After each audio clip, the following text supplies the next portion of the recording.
Hey guys, it's Philip Eric. I'm back with my versatile frontal sewing tutorial. Yes guys, it's a frontal. But by leaving her hair out at the back, you can achieve so many different hairstyles without stressing her hairs at the front.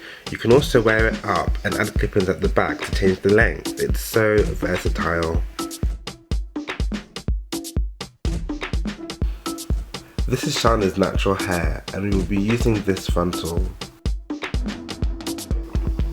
So I start by parting the front section of her hair, which will be braided, and put the hair at the back, which will be left out, in a hairband. Leaving your hair out at the back is very useful because it allows you to wear your hair up, but it also leaves space for you to add clip-ins to change the length.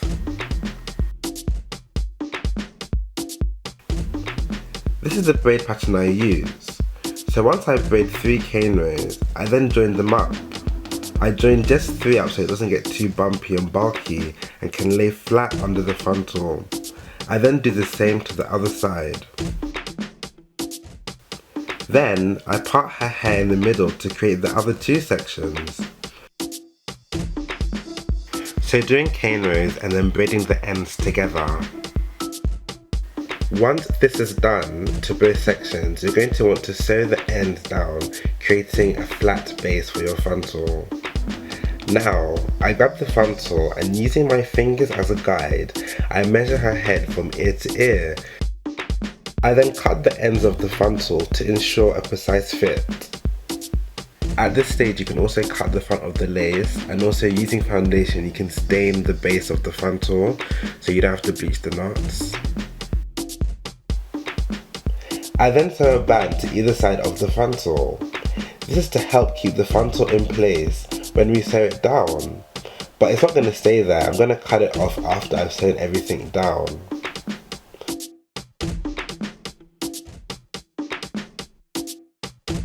Now, because we've added the band to the frontal, it allows us to put the frontal on and position it exactly where we want it before we start sewing it in. So I position the frontal in place and then sew onto the first braid. Remember to sew it really tightly.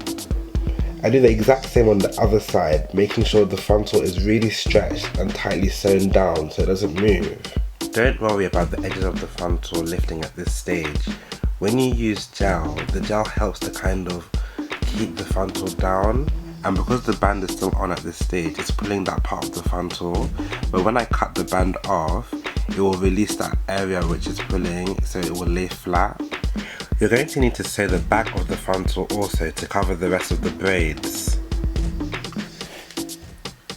The next step is to try and make the frontal look a little bit more natural. So I take out some hair so that I can cut some baby hairs in. Remember, you don't want to cut too much hair, otherwise you'll have too much baby hairs. Also, remember when you're sewing your frontal down, make sure that you stretch everything tight, really tight, so that nothing moves. Then, using a clear, non-flaky gel, I then lay the edges down. Now, it's time for styling.